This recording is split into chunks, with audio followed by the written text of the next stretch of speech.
Salut à tous, aujourd'hui on va faire une nouvelle vidéo, ça va être sur l'origine du christianisme et des chrétiens. On va voir qui sont les chrétiens et qu'est-ce que le christianisme selon la Bible et qu'est-ce qui n'est pas le christianisme et qui ne sont pas les chrétiens selon la Bible. On va voir quelle est la véritable église que Jésus-Christ a fondée au 1er siècle et pour toutes les générations. On va d'abord commencer par lire ce que Wikipédia nous dit rapidement sur le christianisme. Et on va lire beaucoup d'autres articles et on va voir qu'est-ce que la Bible nous dit sur toutes ces choses, si ce qu'on voit sur Wikipédia est correct ou incorrect. Donc pour commencer, il est dit ici, le christianisme est une religion abrahamique originaire du Proche-Orient, fondée sur l'enseignement, la personne et la vie de Jésus de Nazareth, tel qu'interprété à partir du Nouveau Testament. Il s'agit d'une religion du salut considérant Jésus-Christ comme le Messie annoncé par les prophètes de l'Ancien Testament. Donc ça c'est vrai. Et quand ça dit que le christianisme est une religion abrahamique, on va voir rapidement qu'est-ce que ça veut dire par religion abrahamique. Les religions abrahamiques sont les trois groupes de religions monothéistes, judaïsme, christianisme et islam. En ce qu'elles revendiquent l'héritage d'Abraham qui est appelé Ibrahim dans l'islam. Donc, quand on parle de religion abrahamique, cela veut dire que ce sont des religions qui s'identifient à Abraham, qui réclament la foi d'Abraham, ou encore qui proclament avoir la foi d'Abraham, et qui s'identifient avec le père Abraham comme étant des enfants d'Abraham dans la foi. Donc il y a trois religions qui se revendiquent d'Abraham, le judaïsme, le christianisme et l'islam. En français, cette expression est apparue vers 1950 dans des études d'islamologie pour désigner la religion d'Abraham telle que l'islam la conçoit. Il suppose qu'elle est le noyau commun avec le judaïsme et le christianisme. Il s'agit donc d'une expression principalement islamique qu'on ne retrouve pas dans le vocabulaire chrétien ou juif.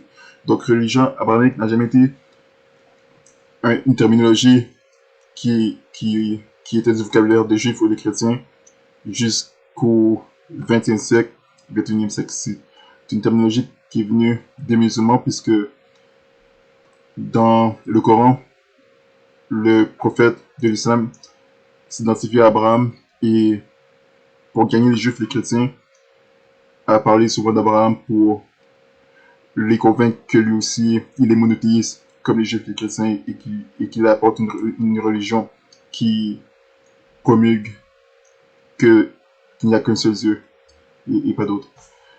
Or, on a vu dans la vidéo précédente sur l'islam que c'est faux, que l'islam est une religion d'idolâtrie qui promulgue l'idolâtrie pas seulement avec la Kaaba, mais aussi avec le prophète Mohammed. Parce que ce n'est pas une religion qui dit seulement de placer sa foi en le Créateur seul pour le salut, mais qui enseigne aux gens de placer sa foi en une créature qui est le prophète Mohammed. Et donc ça, c'est pas du tout être purement monothéiste. Ça rentre toujours dans l'idolâtrie. Puisque la Bible enseigne qu'il faut placer notre foi en Dieu seul pour notre salut. Par la personne de Jésus-Christ, qui est Dieu le Fils. Donc, voilà pour ça. Maintenant, si on continue. Il est dit, les premières communautés chrétiennes naissent au 1er siècle en Terre Sainte et dans les grandes villes de la diaspora juive, telles que Rome, Éphèse, Antioche et Alexandrie. Le christianisme se développe à partir du 2e siècle dans l'Empire romain, dont il devient la religion officielle à la fin du 4e siècle, mais aussi en Perse, en Inde et en Éthiopie. Au Moyen Âge, le christianisme devient majoritaire en Europe, tandis qu'il s'amenuise face à l'islam au Proche-Orient. Il est devenu la religion la plus importante de la planète en raison de son expansion en Amérique à partir du 16e siècle et en Afrique depuis le 20e siècle. Et en bas, il est dit, les églises chrétiennes sont regroupées en différentes branches, dont les principales sont le catholicisme, le christianisme orthodoxe et le protestantisme, avec sa branche évangélique représentant respectivement 51%, 11% et 30% du total des chrétiens en 2017. Et donc ce qu'on va voir, c'est si le catholicisme, le christianisme orthodoxe et le protestantisme sont bibliques et fidèles à ce que la Bible enseigne, pour voir si ce sont des branches qui descendent véritablement de l'Église que Jésus-Christ a fondée au 1er siècle. Maintenant, si on va dans la Bible, dans Matthieu, chapitre 18, Matthieu chapitre... Non, pas Matthieu chapitre 18, chapitre 16. Matthieu chapitre 16, verset 18. Non, pardon, verset... Matthieu chapitre 16, au verset 13. Il est dit, « Et lorsque Jésus fut venu dans les quartiers de Césarée de Philippe, il interrogea ses disciples, disant, « Que disent les hommes que je suis, moi, le Fils de l'homme ?» Et ils répondirent, « Les uns disent que tu es Jean le Baptiste, les autres, Élie, et les autres, Jérémie, ou l'un des prophètes. » Il leur dit, « Et vous, qui dites-vous que je suis ?» Simon-Pierre répondit et dit, « Tu es le Christ, le Fils du Dieu vivant. » Et Jésus répondit et lui dit, « Tu es béni, Simon Bar-Jonas, car ce n'est pas la chair et le sang qui t'ont révélé cela, mais mon Père qui est dans le ciel. Et moi je te dis aussi que tu es Pierre, et que sur ce rocher, je bâtirai mon église. Et les portes de l'enfer ne prévaudront point contre elle. » Donc voilà, Jésus dit ici, « Sur ce rocher, je bâtirai mon église, et les portes de l'enfer ne prévaudront point contre elle. » Ce qui signifie que l'église que Jésus-Christ a bâtie est une église qui va toujours exister pour toutes les générations et qui ne sera jamais détruite, anéantie, qui ne cessera jamais d'exister. Puisque c'est Jésus-Christ qui en est l'architecte, le bâtisseur. Donc, on voit aussi qu'il a dit que les portes qu'il parle des portes de l'enfer. Ce qu'il faut savoir, c'est que toutes les fausses religions sont des portes de l'enfer. Alors que l'église que Jésus-Christ a bâtie est la porte au paradis, la seule porte. Maintenant, si on va dans Matthieu chapitre 15,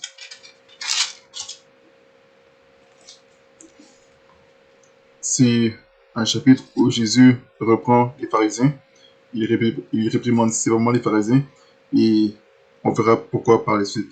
Mais on va continuer de voir qu'est-ce que Wikipédia nous dit encore sur le christianisme et sur ses branches qui se revendiquent du christianisme. Donc il y a des branches principales comme le catholicisme, le christianisme orthodoxe et le protestantisme qui se revendiquent du christianisme. On va commencer par le catholicisme, qui est la plus grande branche. C'est ce que Wikipédia va nous dire ici. Donc il est dit, le catholicisme est l'une des trois principales confessions du christianisme. Il reconnaît l'autorité du pape et des évêques en communion avec lui, notamment pour l'établissement de leur doctrine, sa transmission et l'organisation de leur culte. L'Église catholique considère que tout baptisé dans l'Église catholique est catholique, mais elle ne définit pas de critères d'appartenance. Avec près de 1,1 milliard de membres sur Terre en 2010, selon le Pew Research Center, elle est la première Église chrétienne dans le monde, le christianisme étant également la religion majoritaire au niveau mondial. Ensuite, il est dit, l'adjectif catholique renvoie au symbole de Nicée. Il est interprété par l'Église catholique comme signifiant se situer dans la continuité d'une tradition bimillénaire de recherche d'unité et d'universalité. Dans le catholicisme, la vie chrétienne est marquée par les sacrements, le baptême, la confirmation, l'Eucharistie, la réconciliation, le mariage, l'onction des malades, et pour les diacres, les prêtres et les évêques, l'ordination. Le catholicisme peut être vécu selon divers états de vie et dans une grande diversité de courants et d'organisations qui font tous partie de l'Église catholique. La grande majorité des catholiques font partie de l'Église latine.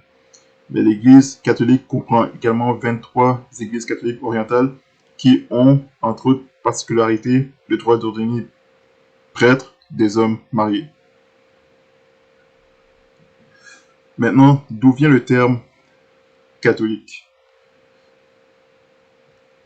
Et bien ici, il est dit, l'adjectif catholique vient du grec catholico, général, universel. Donc catholique signifie général ou universel.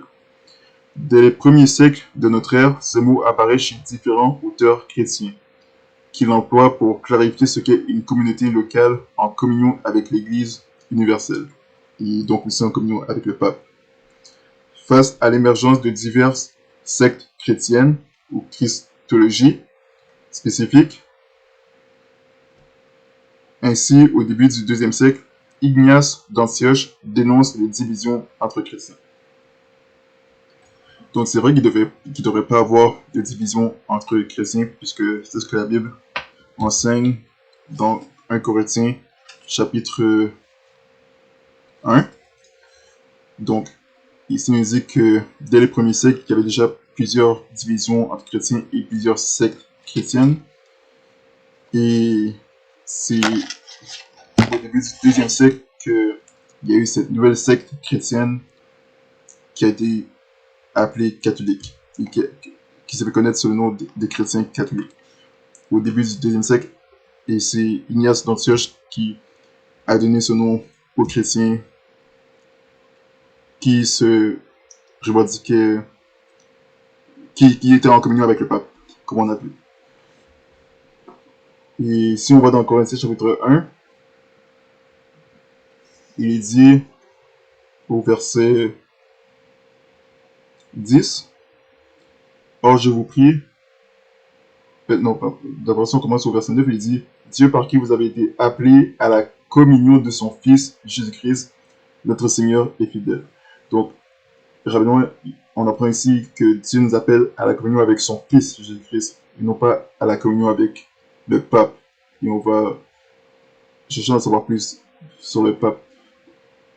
Si c'est biblique d'avoir un pape, et si c'est biblique que quelqu'un occupe le poste de pape de l'Église, et à qui il est aussi autorisé d'avoir ce titre de pape. Il dit « Or je vous prie, frères, par le nom de notre Seigneur Jésus-Christ, que vous parliez tous le même langage, et qu'il n'y ait point de division parmi vous, mais que vous soyez parfaitement unis ensemble, dans la même pensée et dans le même jugement. Car mes frères, j'ai été informé par ceux qui sont de la maison de Chloé qu'il y a des contentions parmi vous. Or je dis ceci, que chacun de vous dit, pour moi je suis de Paul, et moi d'Apollos, et moi de Céphas, et moi de Christ. Christ est-il divisé? Paul a-t-il été crucifié pour vous? Ou avez-vous été baptisé au nom de Paul? Je rends grâce à Dieu de ce que je n'ai baptisé aucun de vous, sinon Crispus et Gaius, afin que personne ne dise que j'ai baptisé en mon propre nom. J'ai bien aussi baptisé la famille de Stéphanas. Du reste, je ne sais si j'ai baptisé quelqu'un d'autre. Car ce n'est pas pour baptiser que Christ m'a envoyé, mais c'est pour prêcher l'évangile, non avec la sagesse des discours, afin que la croix de Christ ne soit pas rendue inefficace. Donc voilà, Paul ne voulait pas que les chrétiens du 1er siècle, en particulier la Corinthe, aient son langage, que voilà, ils sont les disciples de Paul ou de Pierre ou de Jésus, mais qu'ils aient tous le même langage, qu'ils sont tous frères en Jésus-Christ, et qu'ils sont tous disciples de Jésus-Christ, et que c'est Jésus-Christ qui les baptise. Non, Paul n'a pas été envoyé pour baptiser, mais pour prêcher l'évangile, pour évangéliser. Et donc, qu'ils ne soient pas divisés en employant ce genre de langage. Donc, maintenant, si on continue, il dit, voilà, il dit, dès les premiers siècles de notre ère, ce mot apparaît chez différents auteurs chrétiens qui l'emploient pour clarifier ce qu'est une communauté locale en communion avec l'Église universelle face à l'émergence de diverses sectes chrétiennes aux christologies spécifiques. Ainsi, au début du IIe siècle, Ignace d'Antioche dénonce les divisions entre chrétiens, là où paraît l'évêque que là soit la communauté. De même que là où est le Christ, Jésus, là est l'Église universelle. Quelques décennies plus tard, Tertullien s'oppose aux dissidences de christianisme hétérodoxe, de marcion ou gnostique, inaugurant la littérature chrétienne dans la langue latine, qui ne dispose cependant pas encore du vocabulaire ajusté pour rendre l'expression grecque de catholique. ecclésia. Ici, on regarde qu'est-ce que ecclésia signifie. Il est dit par rapport à ecclésia, qu'est-ce que ecclésia signifie. Donc, ecclésia signifie, ou ecclésia en grec, l'assemblée. Et l'assemblée du peuple citoyen dans de nombreuses polices antiques et notamment dans la cité d'Athènes. Elle prend surtout de l'importance sous les réformes de Clisthène. Le mot a donné en français église, assemblée des fidèles et ecclésiastique entre autres. Donc voilà pour ecclésia. Et si on regarde si c'est biblique, eh bien d'abord on va dans Hébreux chapitre 2. Hébreux chapitre 2 au verset 13.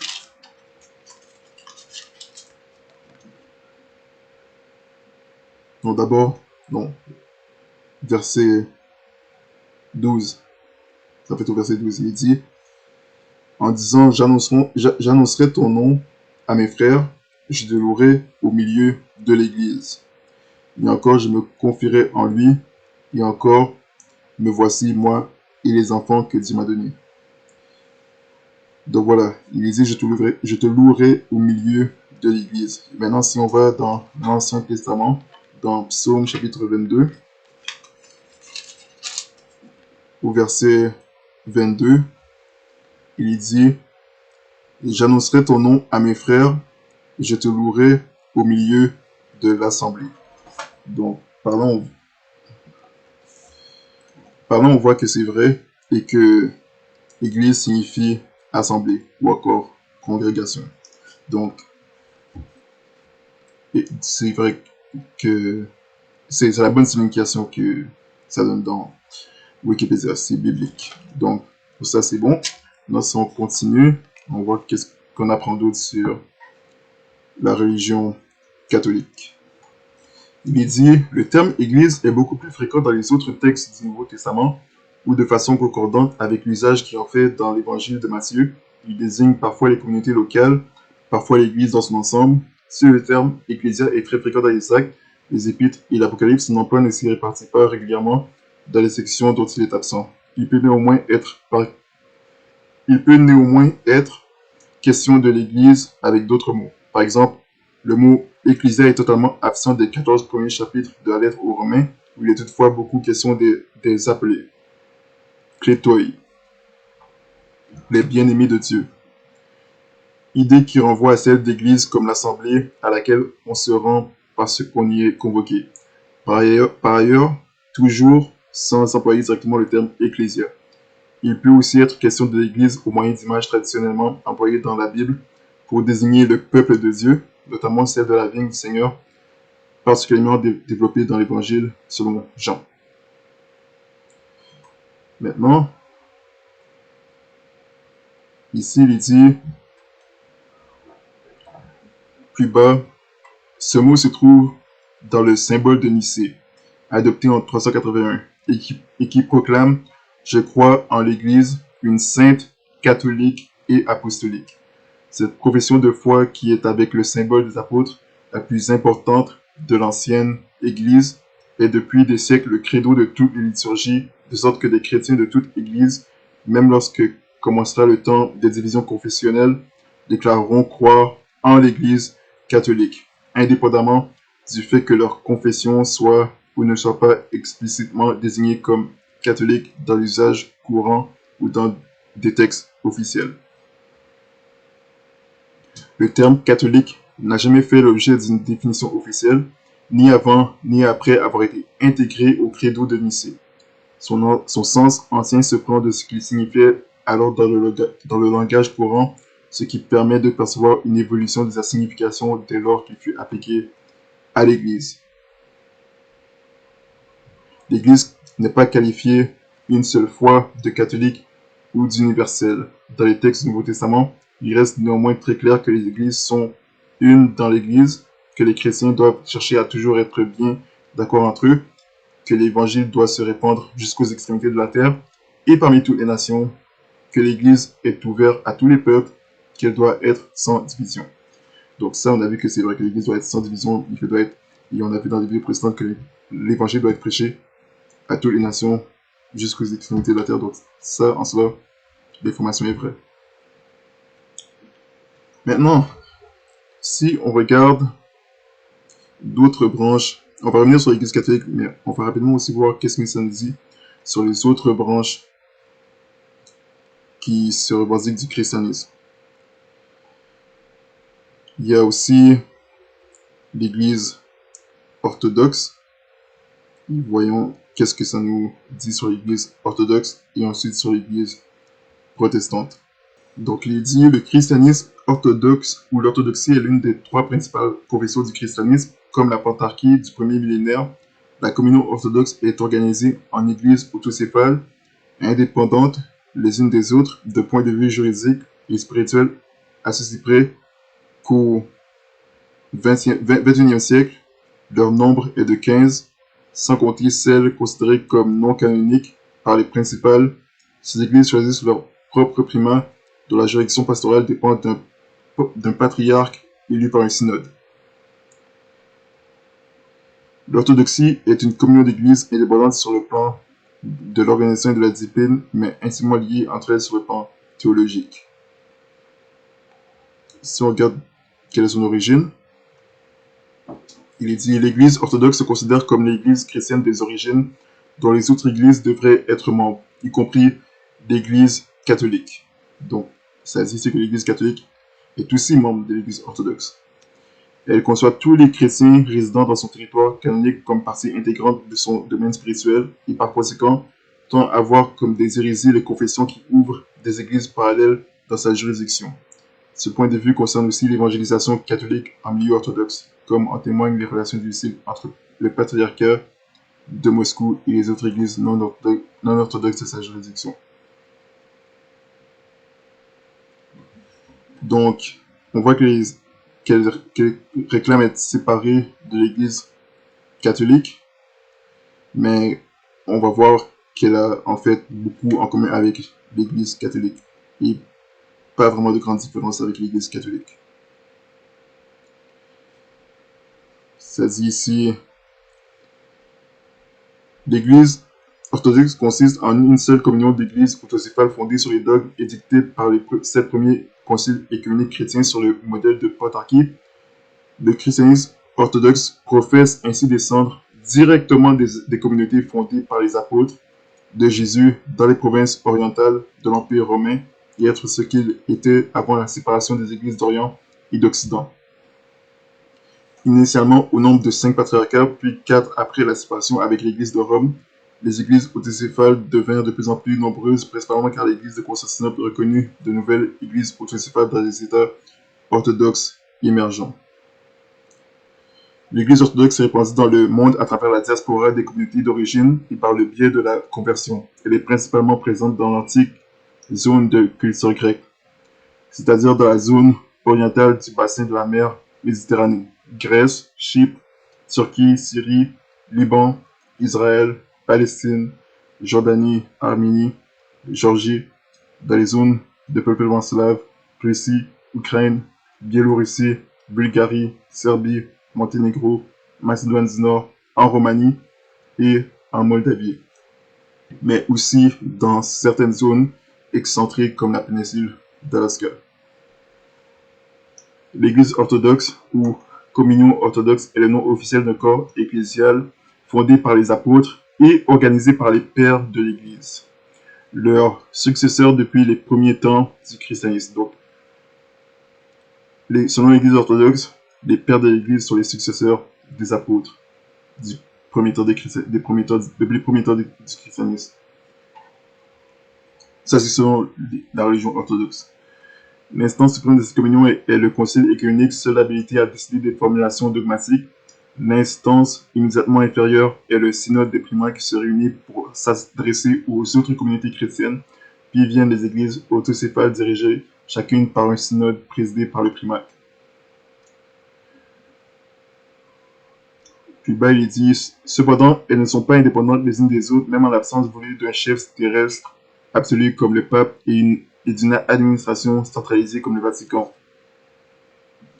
L'Église orthodoxe considère ne former qu'un seul corps dont le chef n'est autre que le Christ lui-même, et c'est la communion de foi qui prévaut et rend inutile une administration commune. Donc, on voit qu'elle ressemble beaucoup à l'Église catholique romaine, mais en fait, c'est tout simplement l'Église catholique romaine située en Orient, Proche-Orient, dans les pays du Proche-Orient. Alors que l'Église catholique romaine est beaucoup plus localisée en Europe. Donc, si on regarde maintenant le protestantisme, l'une des autres branches principales du christianisme, il est dit la réforme protestante ou la réforme amorcée au XVIe siècle est le mouvement de transformation du christianisme qui s'étend de la fin du Moyen-Âge jusqu'au début du XVIIe siècle et entend revenir aux sources et à la forme première du christianisme. Elle a été représentée par des acteurs de nature diverses, théologiens, prédicateurs, rois, princes, bourgeois, paysans, intellectuels. La réforme avait des motivations religieuses, politiques et économiques et elle a transformé en profondeur les sociétés européennes et les cultures soumises à l'influence de l'Europe, notamment en Amérique du Nord et dans une moindre mesure l'Amérique du Sud et l'Asie. Née de débats autour du salut et du rôle de l'Église catholique, elle correspond en partie à l'expression d'une culture alors marquée par une profonde angoisse face à la vie éternelle. Elle renvoie aussi à la critique de l'Église romaine et de son commerce des indulgences. Encore assez proche du catholicisme à ses débuts, la réforme tend à s'en éloigner de plus en plus et rejette de manière grandissante le culte des saints, le culte de la Vierge et participe à une activité iconoclaste importante. Donc, on voit qu'il a, bien que ces réformateurs ont laissé l'Église catholique romaine et ont protesté contre l'Église catholique romaine, ils ont gardé quand même beaucoup de doctrines et de dogmes venant de l'Église catholique romaine. Mais on cherchait à s'en éloigner le plus possible. Mais on va voir qu'ils étaient quand même des catholiques, mais seulement des catholiques réformés sur certaines doctrines. Parce qu'on va voir qu'ils ont quand même pratiqué le baptême des enfants, qui est une doctrine catholique. Maintenant, si on regarde la réforme radicale, on parle de réformateurs qui étaient considérés comme radicaux par les catholiques et les réformateurs eux-mêmes, comme Martin Luther et Jacques Calvin et d'autres réformateurs du XVe siècle et du XVIe siècle. On va voir qu'il dit, donc 15e siècle, 16e siècle, 17e siècle, et on va voir aussi qu'il y avait aussi d'autres réformateurs avant cela. Mais si on regarde la réforme radicale, qu'est-ce qu'il nous dit? Il dit la réforme radicale est un mouvement réformateur composé de nombreux courants protestants hétérogènes qui se sont développés en marge de la réforme protestante, luthérienne et calviniste. Malgré cette hétérogénéité, les réformateurs radicaux ont en commun de vouloir créer une église professante, c'est-à-dire reposant sur l'adhésion personnelle à la foi, sans aucune contrainte venant de l'État. Cela les amène à privilégier le baptême des adultes, la réduction drastique du nombre des sacrements à deux, donc entre parenthèses le baptême et l'Eucharistie, à contester la prééminence de la théologie savante et une vision de la foi chrétienne fondée sur l'inspiration directe par l'Esprit Saint, censée guider les croyants sans intervention d'une hiérarchie religieuse. Donc, c'était les gens qui rejetaient ce que Jésus appelle les traditions des hommes. Et c'est ce qu'on voit dans la religion catholique, dans l'orthodoxie et dans le protestantisme, c'est qu'ils suivent les traditions des hommes. On a vu tantôt que ce qui revient souvent, c'est qu'ils suivent les pères de l'Église. Alors que ceux qui faisaient partie de la réforme radicale rejetaient les traditions des hommes, en particulier des pères de l'Église. Si on va dans Matthieu chapitre 5, non pas, chapitre 15, il est dit alors des scribes et des pharisiens vinrent de Jérusalem à Jésus et lui dirent pourquoi tes disciples transgressent-ils la tradition des anciens? car ils ne se lavent point les mains lorsqu'ils mangent leur pain. Mais il répondit et leur dit, et vous aussi, pourquoi transgressez-vous le commandement de Dieu par votre tradition? Car Dieu a donné ce commandement, honore ton père et ta mère, et que celui qui maudira son père ou sa mère soit puni de mort.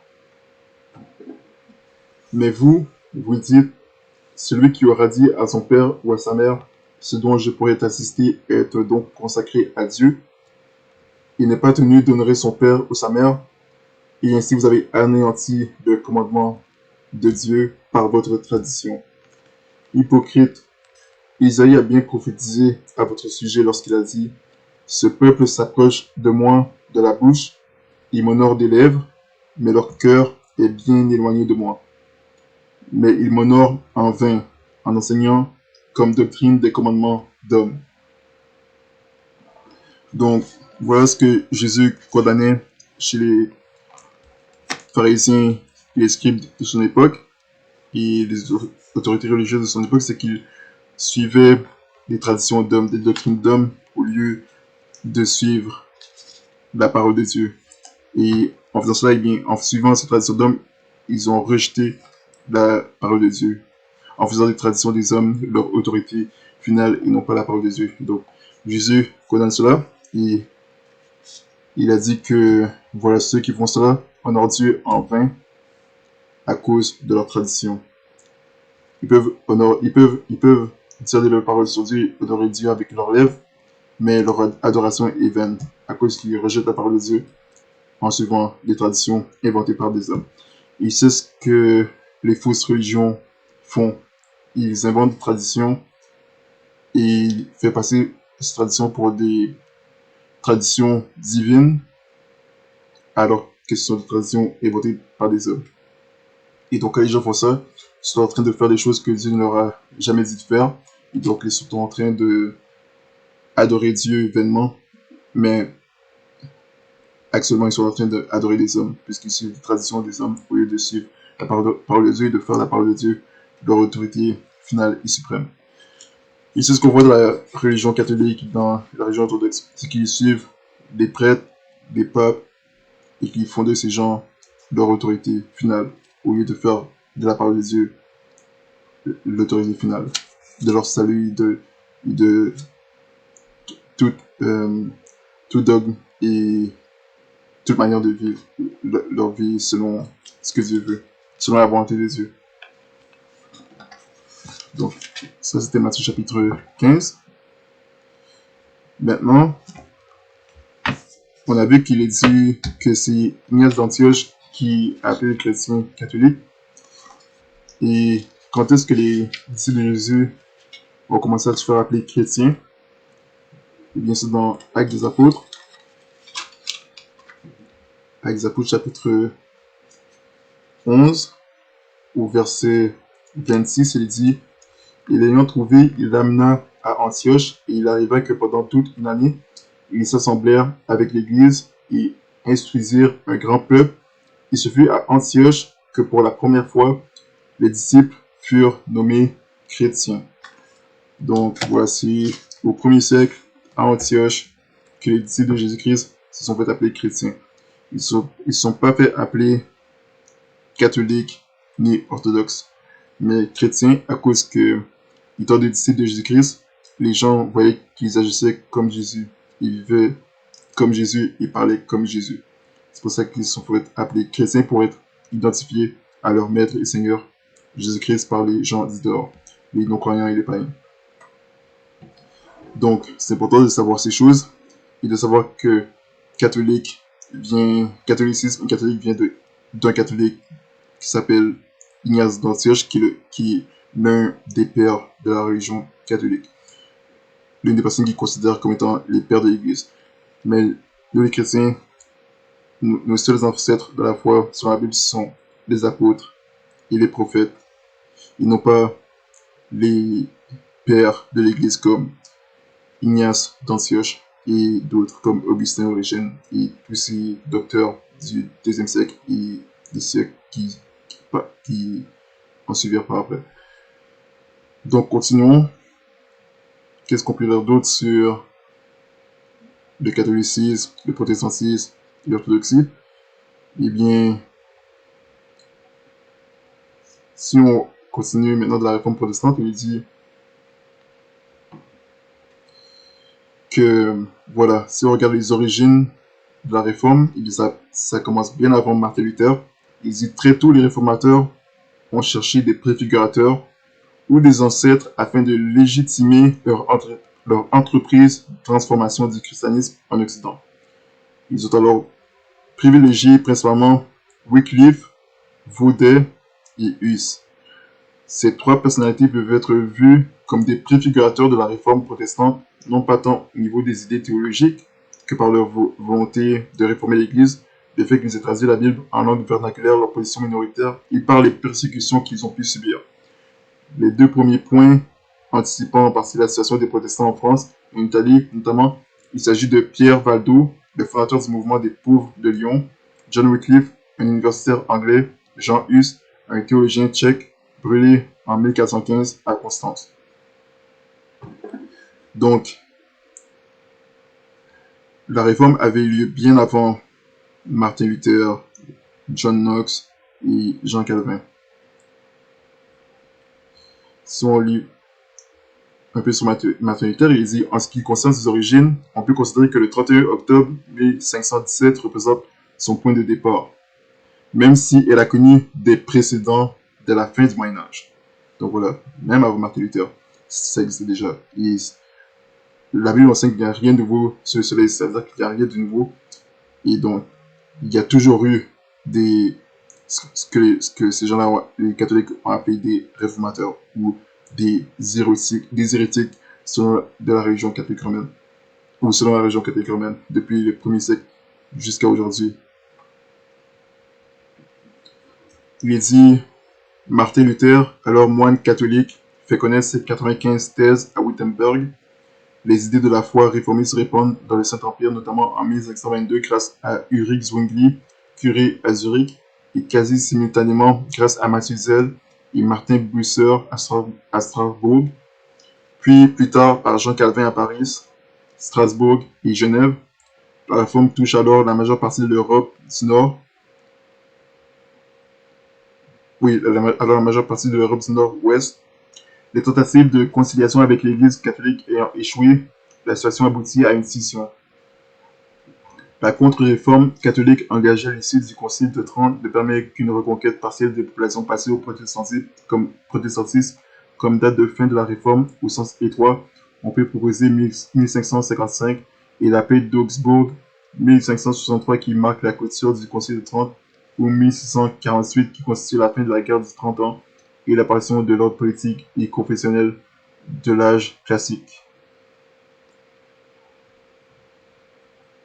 Plus bas, il dit, par rapport aux origines et aux précurseurs de la réforme,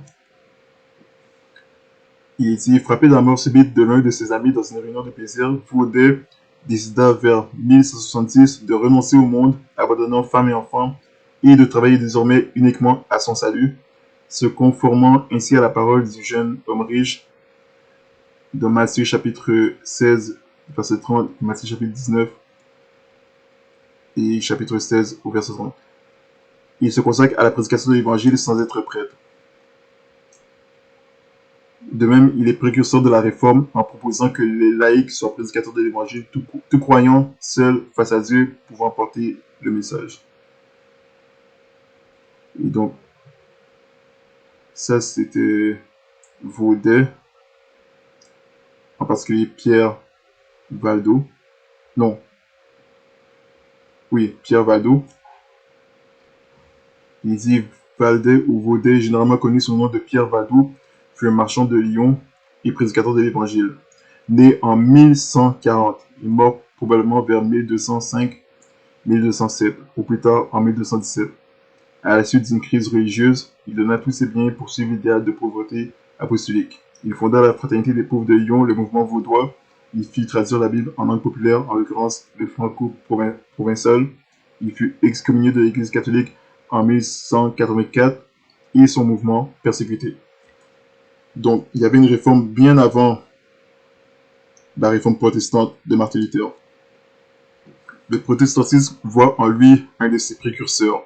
Le monument à la mémoire de Martin Luther représente Valdet en soutien de Luther. Son nom, formulé Valdet de Lyon, est gravé sur le monument international de la Réformation. Maintenant, est-ce que on voit que les réformateurs descendent de la région catholique romaine et qu'ils ont gardé certaines choses de la religion catholique romaine? C'est ce qu'on apprend encore sur Wikipédia. Mais est-ce que les chrétiens sont des protestants? C'est ce qu'il faut savoir. Est-ce que les chrétiens sont des réformateurs? Eh bien, si on regarde, il y avait, dans la réforme, il y avait aussi la réforme radicale. Donc, il est dit, la réforme radicale est un mouvement réformateur composé de nombreux courants protestants hétérogènes qui se sont développés en marge de la réforme protestante, luthérienne et calviniste. Donc, ils se sont séparés de la réforme protestante de Martin Luther et de Jean Calvin. Malgré cette hétérogénéité, les réformateurs radicaux ont en commun de vouloir créer une église professante, c'est-à-dire reposant sur l'adhésion personnelle à la foi, sans aucune contrainte venant de l'État. Cela les amène à privilégier le baptême des adultes, la réduction drastique du nombre de sacrements à 2, baptême et Eucharistie, entre parenthèses, à contester la prééminence de la théologie savante et une vision de la foi chrétienne fondée sur l'inspiration directe par l'Esprit Saint, censée guider les croyants sans intervention d'une hiérarchie religieuse. Le concept de réforme radicale a été promu par le théologien américain George Winston, l'historien américain Roland Bainton et le théologien allemand Reinhold Fass ont nommé la réforme radicale d'aile gauche de la réforme, afin d'éviter toute connotation politique. L'historienne de l'Église Irene Dengel de l'Université de Mayence utilise quant à elle le terme de dissidence réformatrice. Donc, la plupart de ces mouvements radicaux ont émergé dans les premières années de la Réforme, les années 1520 et 1530, et n'ont guère perduré, représentés pour la plupart du temps par des penseurs solitaires ou des groupuscules limités. La Réforme radicale propose une remise en cause non seulement de la conception religieuse, mais encore de la société du XVIe siècle. Elle s'inscrit d'une certaine manière dans la continuité de la réforme magistérielle zwinglienne ou luthérienne. D'ailleurs, de nombreux radicaux furent d'abord des acteurs importants aux côtés des grands réformateurs. Pour Martin Luther, Andreas Bodenstein, Thomas Müntzer, pour Ulrich Zwingli, Konrad Grebel, Felix Manz, néanmoins leurs réformes vont nettement beaucoup plus loin. Les principaux points sont: le baptême ne peut se faire que sur profession de foi résultant d'une démarche volontaire. L'Église ne peut être contrôlée par les institutions politiques et ne peut pas être multidiniste. Selon la typologie de George Winston Williams, on peut considérer que 3 grandes tendances peuvent être distinguées parmi les groupuscules de la Réforme: les radicaux révolutionnaires, les anabaptistes pacifiques, les spiritualistes. Seul l'anabaptisme pacifique a réellement survécu aux diverses répressions orchestrées par les institutions tout au long du XVIe siècle. Ici, on en est plus sur l'anabaptisme, parce qu'on voit qu'il dit qu'ils sont appelés pas seulement les anabaptistes, mais les anabaptistes pacifiques. C'est un peu comme ça, et on voit qu'ils sont appelés anabaptistes parce qu'ils baptisaient les croyants dans l'eau. Il dit l'anabaptisme pacifique à son origine le 21 janvier 1525, où Konrad Grebel a réuni un groupe de croyants opposés au baptême des enfants à la maison de Felix Manz, à Zulikon en Suisse, et a exercé le premier baptême du croyant. Puis il se développe dans le Tyrol avec les Hutterites, la confession de Schlettiem, publiée en 1527 par les frères suisses. Le groupe d'anabaptistes dont Michael Sadler fait partie à Schlettiem est une publication qui a répandu la doctrine du baptême du croyant et de l'Église des professants. L'adhésion à la doctrine de l'Église des professants est une caractéristique particulière d'une Église évangélique au sens strict. En 1539, aux Pays-Bas, Menno Simons publie Fondation de la doctrine chrétienne, un livre théologique sur les croyances et pratiques anabaptistes. Cette publication et d'autres ont contribué à la formation du ménonisme, dont certaines doctrines inspireront plus tard aussi le christianisme évangélique. Donc on voit que anabaptistes, les chrétiens qu'ils appelaient anabaptistes, étaient séparés des catholiques et même aussi des protestants. Donc ça allait plus loin que les réformateurs protestants, calvinistes et luthériens. Ils avaient encore moins rien en commun avec l'église catholique que les réformateurs calvinistes et luthériens, puisque ces réformateurs ont continué à garder certaines pratiques de l'église catholique comme le baptême des croyants. Voilà pourquoi les réformateurs calvinistes et luthériens critiquaient les chrétiens anabaptistes. Et pourquoi est-ce que les chrétiens anabaptistes baptisaient les croyants dans l'eau? Parce que c'est un baptême biblique, comme on va voir dans Matthieu chapitre 1, dans chapitre 3. Matthieu chapitre 3, il dit: alors Jésus vint de Galilée au Jourdain vers Jean pour être baptisé par lui. Mais Jean s'y opposait en disant: j'ai besoin d'être baptisé par toi, et tu viens à moi? Et Jésus répondant lui dit: ne t'y oppose pas pour le moment, car c'est ainsi qu'il nous convient d'accomplir toute justice. Alors il ne s'y opposa plus. Et quand Jésus eut été baptisé, il sortit aussitôt de l'eau. Et à l'instant, les cieux s'ouvrirent à lui, et il vit l'Esprit de Dieu descendant comme une colombe et venant sur lui. Et voici une voix du ciel qui dit: celui-ci est mon fils bien-aimé, en qui j'ai pris plaisir. Donc on voit ici que la Bible dit que Jésus sortit de l'eau. Donc Jean baptisait les gens dans l'eau. Et c'était les gens adultes, parce que c'est dès que Jésus a été en qu'il est allé se faire baptiser. On voit encore un autre baptême dans Actes chapitre 8.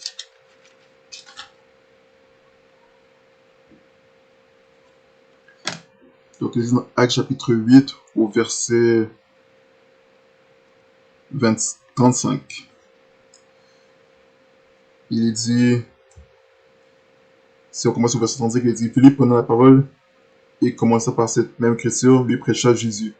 Et comme ils continuaient leur chemin, ils vinrent à une certaine eau, et l'eunuque dit: vois, il y a de l'eau, qu'est-ce qui m'empêche d'être baptisé?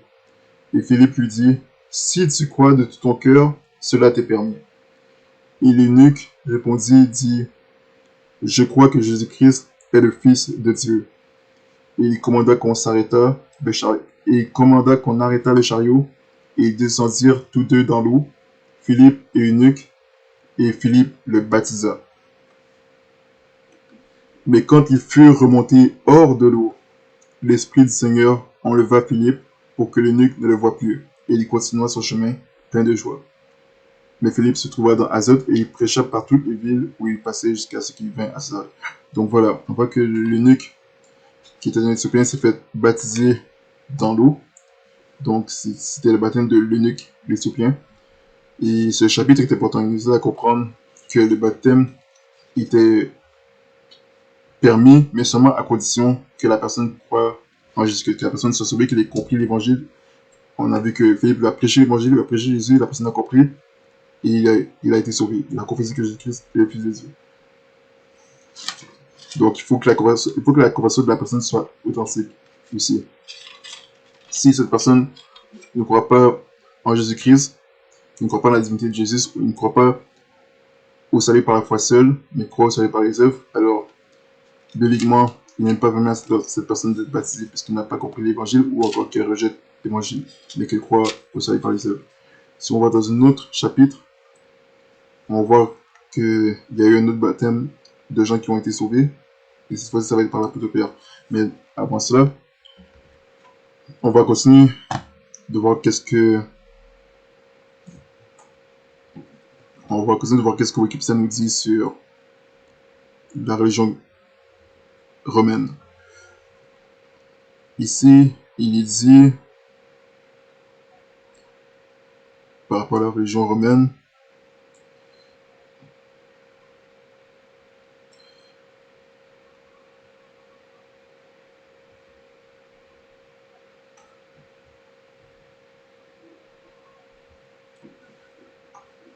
donc oui, il dit, l'Église catholique affirme que la révélation provient d'une seule source, le Christ qui a proclamé l'Évangile. Cette tradition se trouve dans les écrits des pères apostoliques et des premiers chrétiens. Il faut aussi distinguer la tradition fondatrice des apôtres de la tradition réceptrice de l'Église, qui essaie d'être fidèle au dépôt reçu et d'approfondir sa compréhension grâce au magistère. Donc l'Église catholique romaine essaie d'être fidèle au dépôt reçu et approfondir sa compréhension de l'écriture d'évangile de la Bible grâce au magistère. Le magistère, c'est quoi? C'est l'autorité des évêques et des papes pour qu'eux-mêmes, ils interprètent pour eux la Bible, pour savoir quelle est la bonne interprétation des Écritures. Donc, ils mettent encore leur foi et leur confiance dans les autorités religieuses au lieu de dépendre du Saint-Esprit, parce que c'est le rôle du Saint-Esprit de tout expliquer les Écritures. C'est grâce au Saint-Esprit qu'on comprend ce que la Bible nous dit. C'est ce qu'il est dit dans Jean chapitre 14. Il est dit dans Jean chapitre 14, verset 26, « Mais le consolateur qui est le Saint-Esprit, lequel le Père enverra en mon nom, lui vous enseignera toutes choses. Il vous remettra en mémoire toutes celles que je vous ai dites. » Donc voilà, c'est le rôle du Saint-Esprit d'enseigner ce que la Bible nous dit. Ça nous parle aussi de ça dans 1 Jean. On va aller dans 1 Jean, chapitre 3.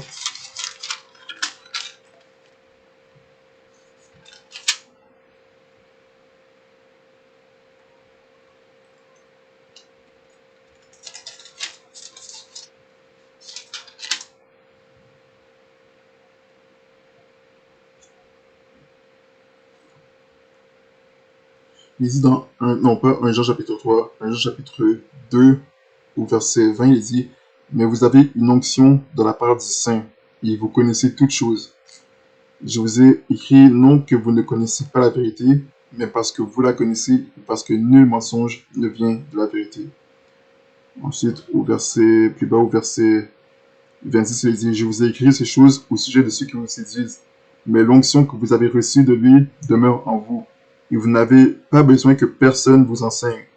Mais comme cette même onction vous enseigne en toutes choses, et qu'elle est véritable, et qu'elle n'est point un mensonge, et selon qu'elle vous a enseigné, vous demeurerez en lui. » Donc voilà, c'est le rôle du Saint-Esprit de nous enseigner toutes choses, nous enseigner ce que la Bible nous dit, et d'interpréter la Bible pour nous. Ils n'ont pas le rôle d'un pape, d'un évêque, d'un curé, et de n'importe quelle autre autorité religieuse.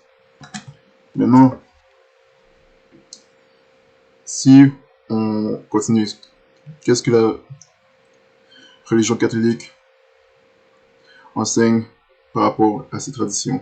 Il dit, il faut également distinguer les traditions des lieux saints, comme il n'en existe pas toujours. Elles étaient vagues ou controversées, ou plus souvent encore figées dans une écriture trop ancienne ou trop peu explicite des communautés locales, des ecclésiastiques influents ou des autorités religieuses ont dû en inventer, redécouvrir les localisations d'événements bibliques ou les reliques qui permettraient de tenir certains sites pour des lieux saints.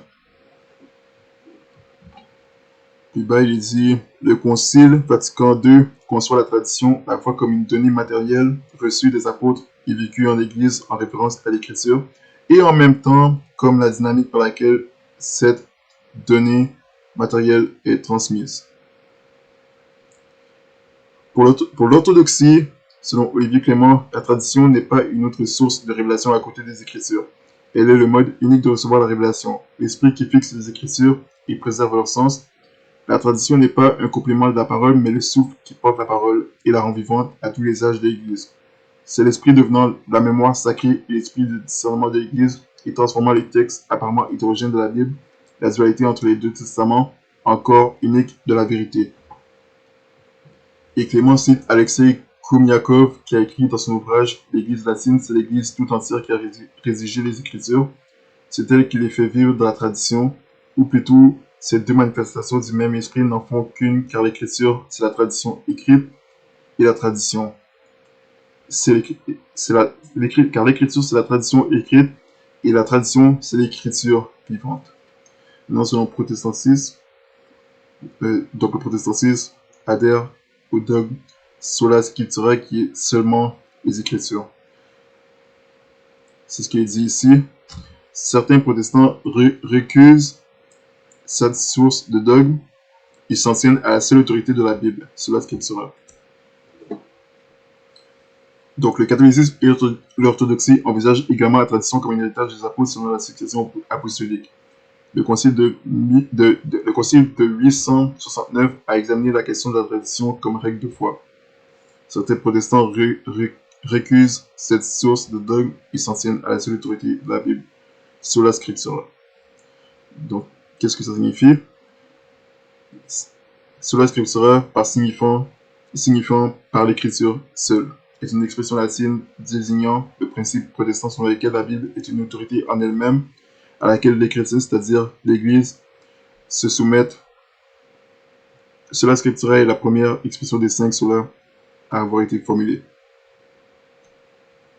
Sola scriptura est l'affirmation sur laquelle la Bible est la seule autorité pour toutes les questions relatives à la foi et à la pratique. Et donc oui, ça c'est vrai, c'est biblique, c'est ce qu'on voit dans 2 Timothée. 2 Timothée, chapitre 3,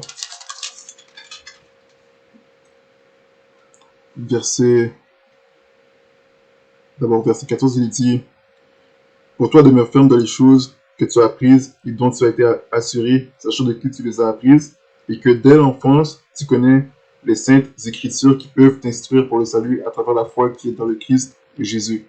Toute écriture est inspirée de Dieu et est profitable pour la doctrine, pour la réprobation, pour la correction, pour l'instruction dans la justice, afin que l'homme de Dieu soit accompli et complètement équipé pour toute bonne œuvre. » Donc voilà, c'est un verset qui montre que les chrétiens doivent se baser sur les Écritures et que toute Écriture est inspirée de Dieu pour que tout chrétien, tout homme de Dieu soit accompli et propre à toute bonne œuvre. Et que l'Écriture est équipée pour corriger et pour réprimander, pour réprouver tout ce qui est contraire à l'Écriture et contraire à la Sainte Doctrine. Et ça parle aussi de ça dans toute la Bible, mais en particulier dans le livre de la Bible, dans Apocalypse, dans le livre de Révélation, chapitre 22, verset 18, il dit « Je déclare à quiconque entend les paroles de la prophétie de ce livre, que si quelqu'un y ajoute, Dieu fera tomber sur lui les plaies écrites dans ce livre. Et si quelqu'un retranche des paroles du livre de cette prophétie, Dieu retranchera sa part du livre de vie et de la sainteté et des choses qui sont écrites dans ce livre. Celui qui rend témoignage de ces choses dit oui, certes, je viens bientôt. Amen. » Donc, voilà. Il est important de rien ajouter, de rien retrancher, et de rester à ce que Dieu a déjà dit, a déjà écrit. Et les traditions sont des ajouts, sont les paroles des hommes, des traditions, ne sont pas inspirées divinement par Dieu. Ce sont ce que les hommes disent, et on a vu précédemment que Jésus-Christ condamne les traditions des hommes et le fait de rejeter la parole de Dieu au profit des traditions des hommes. Maintenant, si on en apprend plus sur les traditions de la religion catholique romaine, donc, il dit qu'il y a les sacrements. Ces sacrements, le septénaire désigne dans le catholicisme la liste des 7 sacrements canoniques.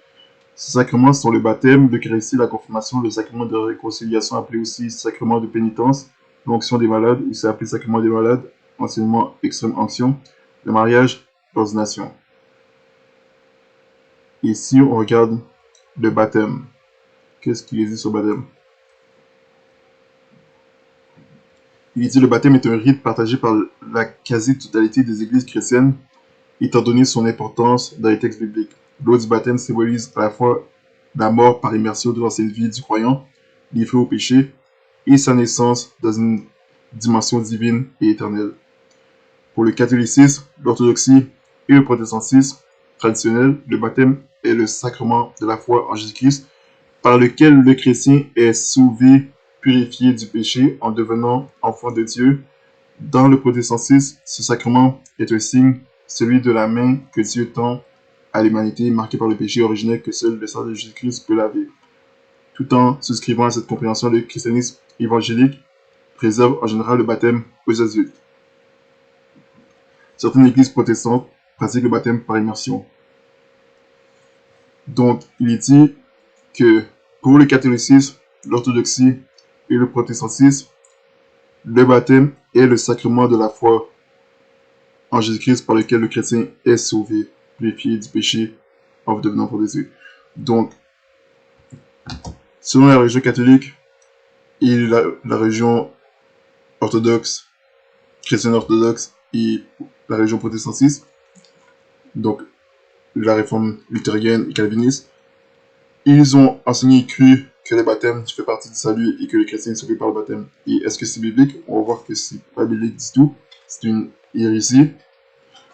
Et c'est ce qu'on va voir rapidement dans Éphésiens chapitre 2. Donc il dit dans Éphésiens chapitre 2, verset 8, car vous êtes sauvés par la grâce. Donc, non pas par le baptême d'eau, par la grâce, par le moyen de la foi. Et cela ne vient pas de vous, c'est le don de Dieu. Ce n'est point par les œuvres afin que personne ne se glorifie. Donc le salut n'est point par les œuvres, ce n'est point par l'œuvre du baptême d'eau.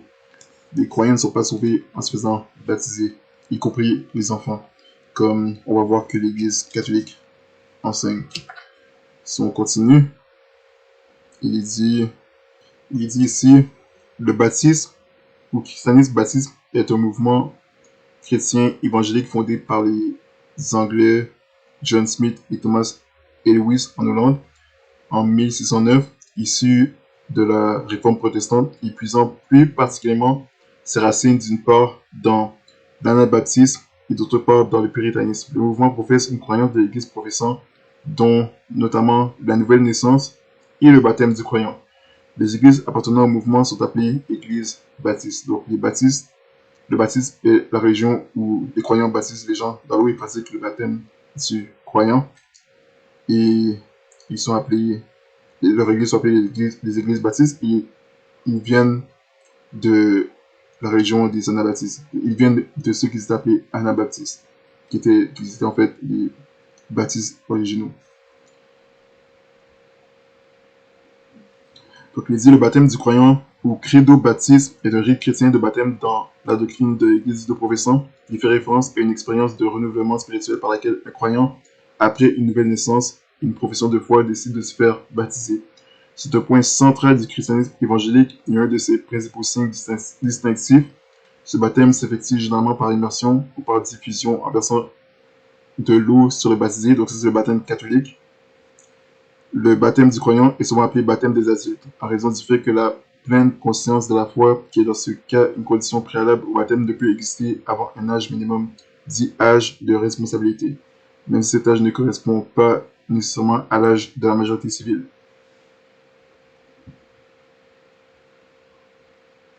Ici, il est dit, en soutenant que les enfants morts sans être baptisés n'iraient pas au paradis, le théologien Augustin d'Hippone a permis la diffusion du baptême des enfants ou pédobaptisme.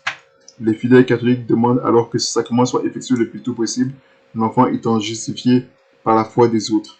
Cette doctrine a été proclamée lors du concile de Carthage en 418 et déclare que le baptême d'eau peut servir de remède contre les péchés originels. Le baptême des enfants se généralise alors dans le catholicisme. Un argument théologique porté par les pédobaptistes contre le baptême du croyant est que l'efficacité du rite dépend de la compréhension du baptême, lequel dépend de ce que c'est baptisé.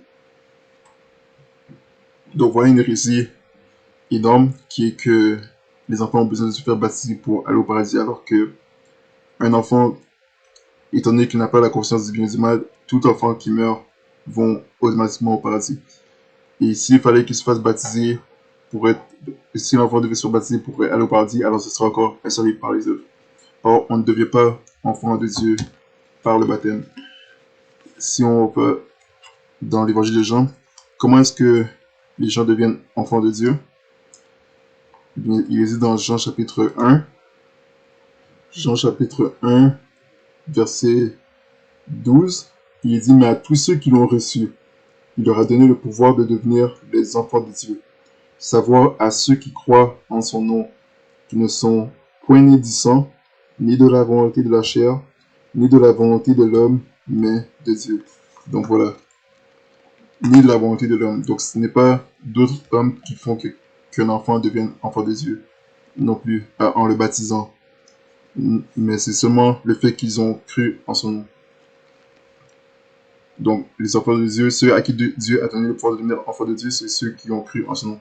Les enfants, les petits-enfants qui n'ont pas encore la capacité de faire ce choix de croire en Jésus-Christ et qui meurent dans cette condition vont automatiquement au paradis parce qu'ils n'ont pas atteint l'âge de la connaissance encore ou qu'ils ont cette compréhension du péché.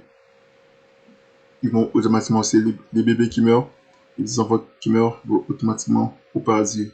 C'est au moment où ils atteignent cet âge de responsabilité qu'ils peuvent choisir de croire en l'évangile ou pas que cette fois-ci, s'ils le rejettent l'évangile, là, ils s'exposent à aller en enfer.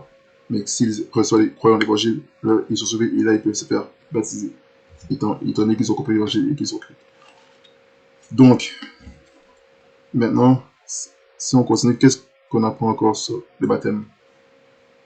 Il est dit, dans la plupart des dénominations chrétiennes, ici de la réforme protestante, le baptême est considéré comme un acte passif de la foi plutôt qu'une œuvre méritoire. Il est un aveu que la personne n'a rien à offrir à Dieu.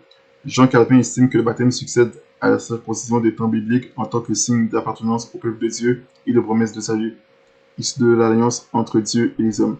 C'est donc un signe qui engage non pas l'enfant baptisé, mais Dieu à la communauté chrétienne autour du baptisé, auquel ce dernier pourra répondre ou non lors de sa confirmation. Toutefois, les baptistes réformés considèrent le baptême du croyant comme entièrement compatible avec les principales doctrines calvinistes telles que l'élection inconditionnelle et comme la meilleure expression de la théologie de l'Alliance. Ces idées ont aussi été défendues par des théologiens baptistes tels que Benjamin Keach, John Gill ou Charles Spurgeon. Par ailleurs, beaucoup de théologiens chrétiens pédobaptistes comme Calvin et Zwingli considèrent le baptême comme la continuation de la tradition juive de la circoncision et non de celle de la bar mitzvah. Maintenant, si on regarde l'Anabaptiste, il dit provenant à l'origine des adversaires de ces courants de pensée, Anabaptiste est le nom donné à différents courants issus de la réforme radicale et apparu concurremment à différents endroits de Suisse, des Pays-Bas et du Saint-Empire germanique. Ces courants ont généralement en commun de mettre l'accent sur les communautés de convertis et de pratiquer le baptême des croyants adultes après leur profession de foi, se distinguant ainsi de la réforme luthérienne et calviniste par le refus du baptême des enfants, qu'ils ne reconnaissent pas.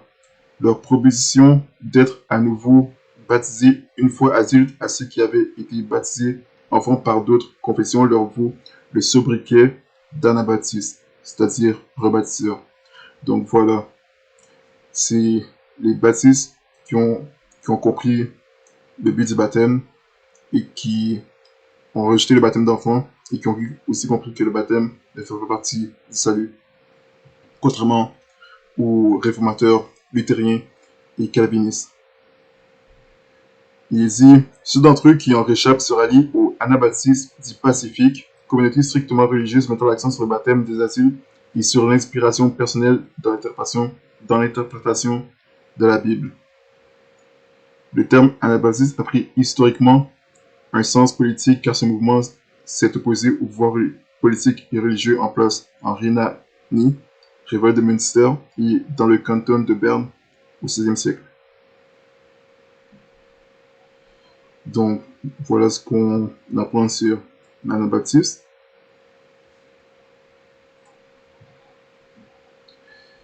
Et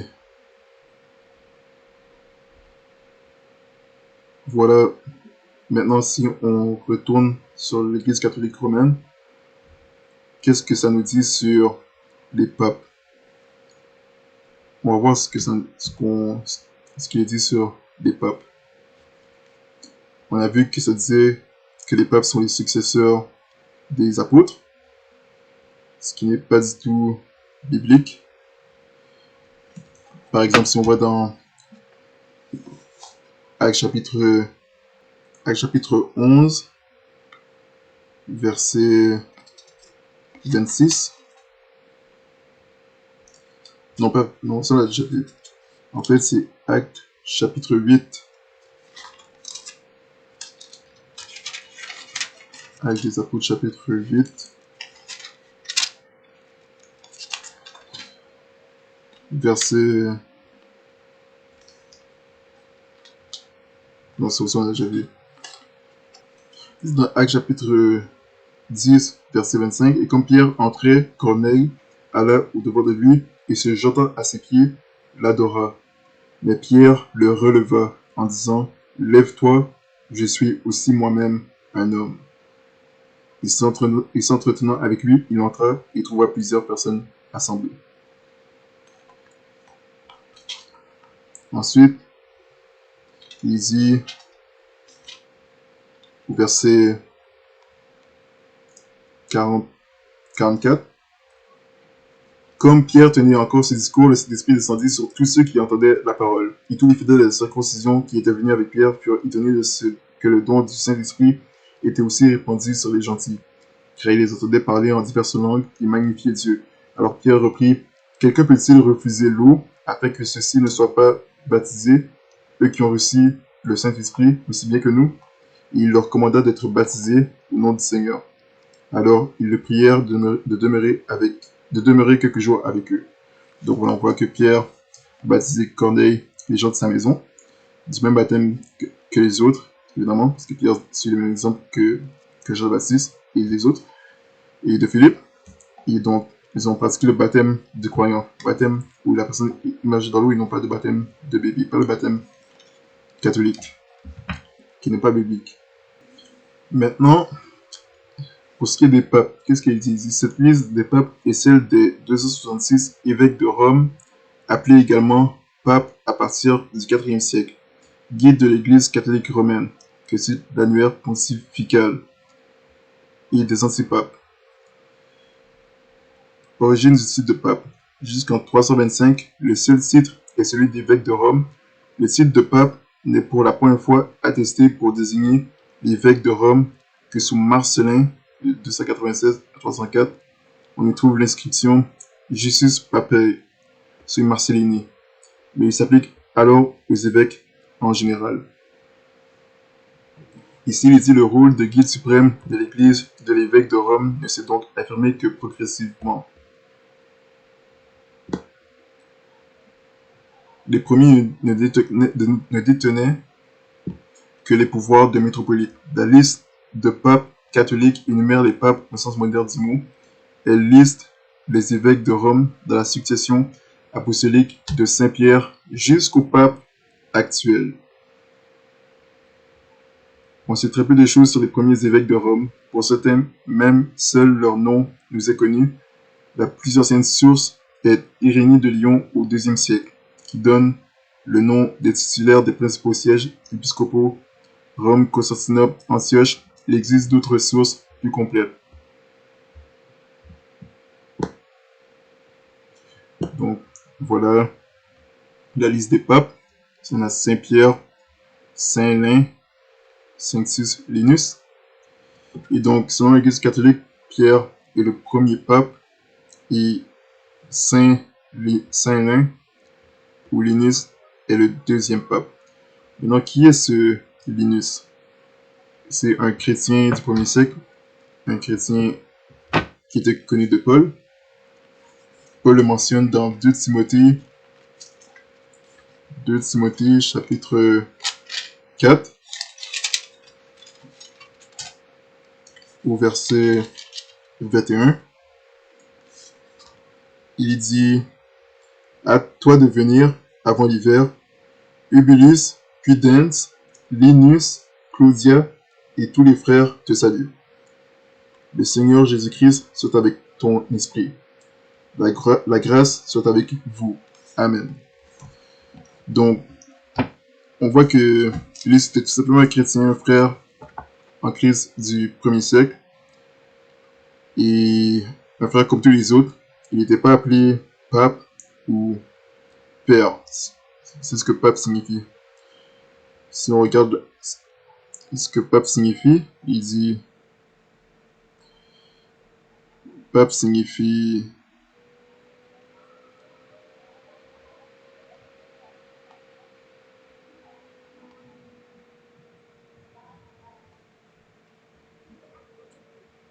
donc oui, il dit signification père. Il ne s'agit pas seulement d'un nom pour le souverain pontife de l'Église catholique romaine, mais aussi d'un nom de famille écossais qui repousse les limites en tant que prénom personnel pour les garçons. Pope vient du latin papa, qui signifie père, autrefois donné à tous les membres respectés du clergé. L'arcane de pape symbolise l'enseignant, le guide, le conseiller. C'est celui qui aiguille les autres, le consultant est en position de conseiller ou bien il va chercher conseil. Le pape est une figure d'autorité de hiérarchie. Sur le plan doctrinal, dans les églises catholiques, le pape est considéré comme le successeur de Saint Pierre, qui était le chef des apôtres.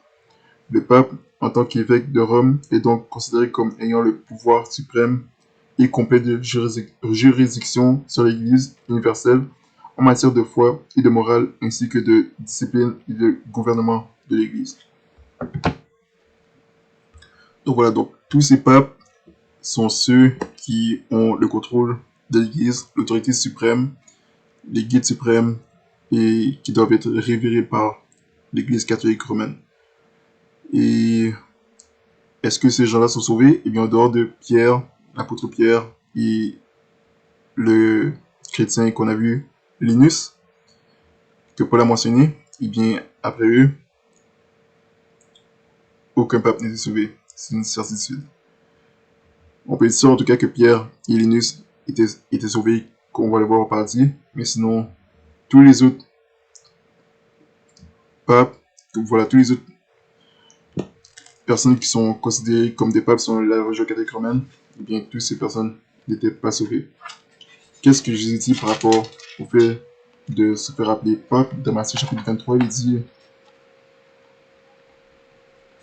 Matthieu chapitre 23, au verset, si on commence au verset 5, il dit, non, on va commencer au verset 1.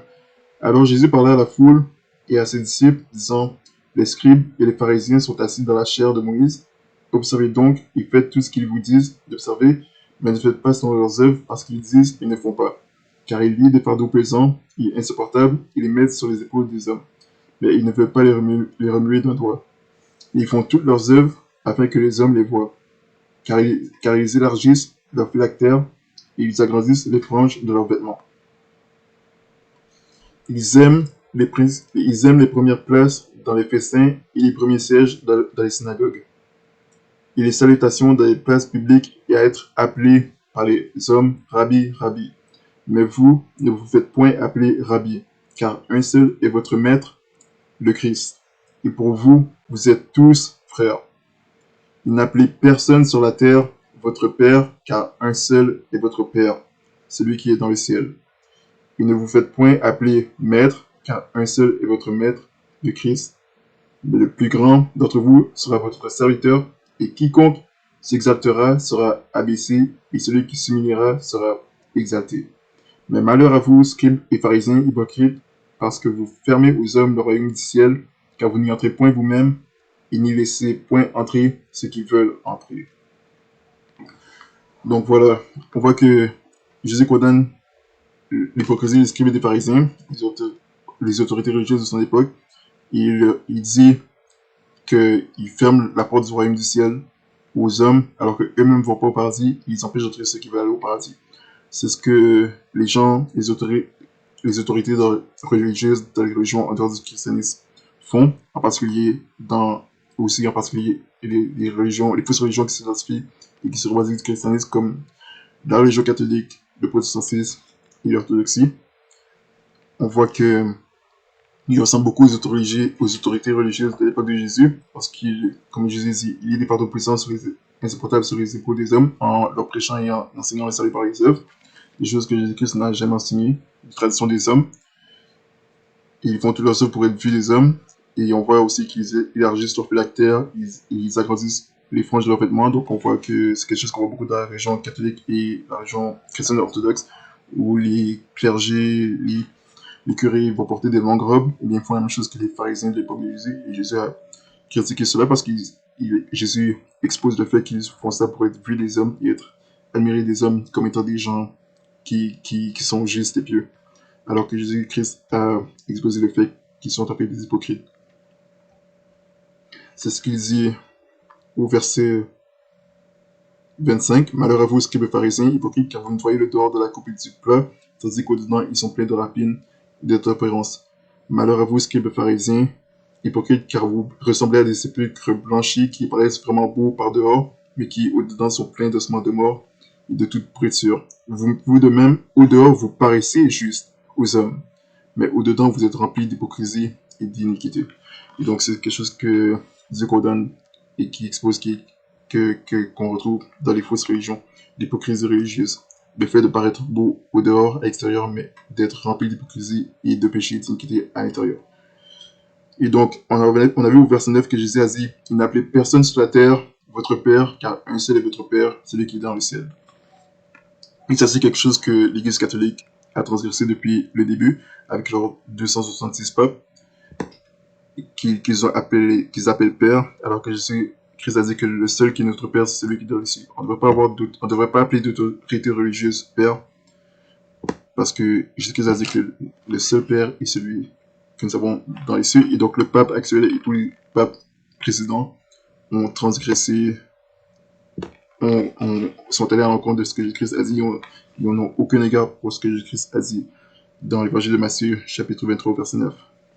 Et donc, par là, on voit encore que c'est une religion qui est centrée sur, non pas sur la parole de Dieu, mais sur les traditions des hommes. Donc, maintenant, si on regarde encore quelques versets, on va voir ce qui nous est dit dans 1 Timothée chapitre 1, non, chapitre 2. Timothée chapitre 2, verset 3, il dit « Car cela est bon et acceptable aux yeux de Dieu, notre Sauveur, qui veut que tous les hommes soient sauvés et qu'ils parviennent à la connaissance de la vérité, car il y a un seul Dieu et un seul médiateur entre Dieu et les hommes, l'homme Christ, Jésus qui s'est donné lui-même en rançon pour tous. Cela est le témoignage rendu en son propre temps. » Donc voilà, le seul médiateur entre Dieu et les hommes, c'est Jésus-Christ. Et non pas un pape, non pas les curés, et non pas aussi la Vierge Marie, comme ça c'est aussi dans la religion catholique que la Vierge Marie est une médiatrice entre Dieu et les hommes, alors que la Bible enseigne que non, c'est le seul médiateur entre Dieu et les hommes, c'est Jésus-Christ. Et donc, il est le seul qui intercède pour nous. Le pape ne peut pas intercéder pour nous, et la Vierge Marie non plus ne peut pas intercéder pour nous, puisque la Vierge Marie était elle-même pécheresse, une pécheur comme tout le monde, comme nous tous. Et elle a elle-même évoqué Dieu comme étant son sauveur. Elle-même elle avait besoin d'être sauvée et que voilà, que Jésus-Christ intercède pour elle. Il dit, la Vierge Marie Immaculée est médiatrice de toute grâce en vertu de sa co-rédemption. En effet, par son union étroite et continue avec le dessein et l'œuvre de rachat universel réalisé par le Rédempteur, Marie s'est voulue librement et consciemment son associée et sa coopératrice.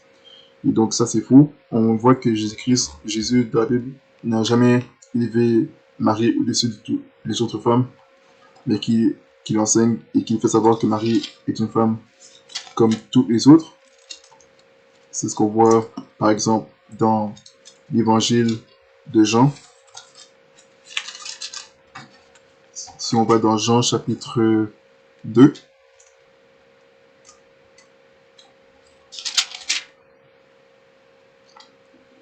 il dit, ce commence Jean chapitre 2, verset 1, il dit, et le troisième jour, on faisait des noces à Cana de Galilée, et la mère de Jésus y était. Et Jésus fut aussi convié aux noces avec ses disciples. Le vin ayant manqué, la mère de Jésus lui dit, ils n'ont plus de vin. Jésus lui répondit, femme, qu'y a-t-il entre moi et toi? Mon heure n'est pas encore venue. Sa mère disait à ceux qui servaient, faites tout ce qu'il vous dira. Donc voilà.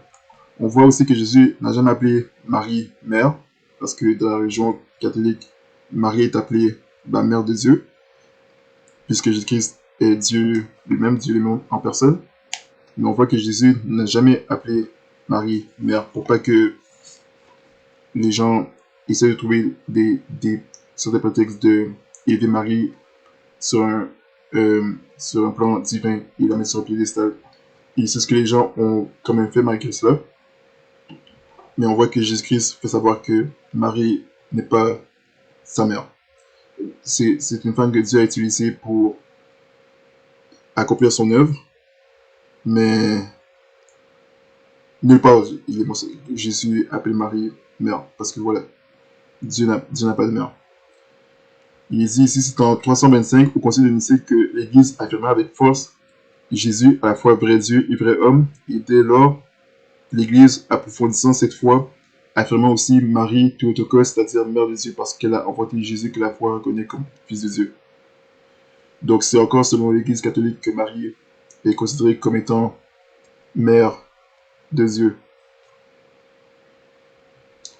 Il dit, elle est une figure essentielle du christianisme, en particulier pour les orthodoxes et les catholiques, qui lui attribuent le titre de Mère de Dieu et la désignent par les désignations Sainte Marie, Vierge Marie. Donc c'est selon l'Église catholique romaine et l'Église orthodoxe qu'elle est considérée comme Mère de Dieu. Donc, c'est important de comprendre qu'elle n'est pas la Mère de Dieu, qu'elle n'est pas une médiatrice entre Dieu et les hommes, mais que c'est Jésus-Christ, celui qui est le seul médiateur entre Dieu et les hommes. Donc, je vais finir avec un verset de 1 Pierre, chapitre 4, verset 15. Non, 1 Pierre, chapitre 4, verset 14, il dit « Si vous êtes réprouvés pour le nom de Christ, vous êtes bienheureux, car l'Esprit de gloire et de Dieu repose sur vous de leur part. Il est blasphémé, mais de votre part, il est glorifié. Que nul de vous ne souffre comme meurtrier, ou voleur, ou malfaiteur, ou comme s'ingérant dans les affaires d'autrui. » Donc, aucun chrétien doit souffrir à cause qu'il a commis un meurtre, ou qu'il a volé, ou qu'il est un malfaiteur, ou qu'il se met des affaires des autres.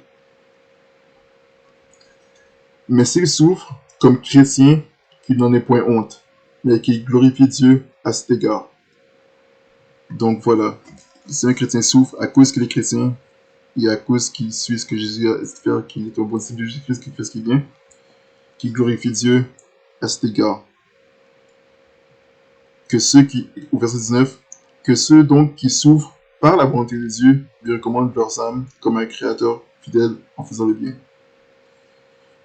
Donc voilà, le chrétien doit souffrir par la volonté de Dieu. Et souffrir par la volonté de Dieu, c'est souffrir à cause que le chrétien fait ce qui est bien. C'est ce qu'il dit ici au chapitre 3. Il dit « Ayant une bonne conscience, afin que ceux qui me disent de vous comme étant des malfaiteurs, qu'ils soient honteux, ceux qui accusent faussement votre bonne conduite en Christ, car il vaut mieux souffrir si telle est la volonté de Dieu en faisant le bien qu'en faisant le mal.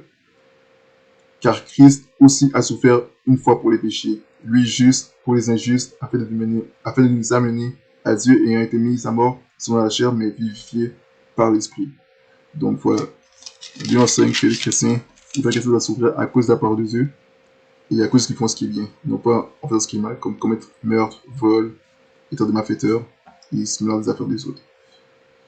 Donc, voilà pour ça. Donc, c'était pour qu'on voit l'origine du christianisme. L'origine du chrétien, on va continuer dans une prochaine vidéo.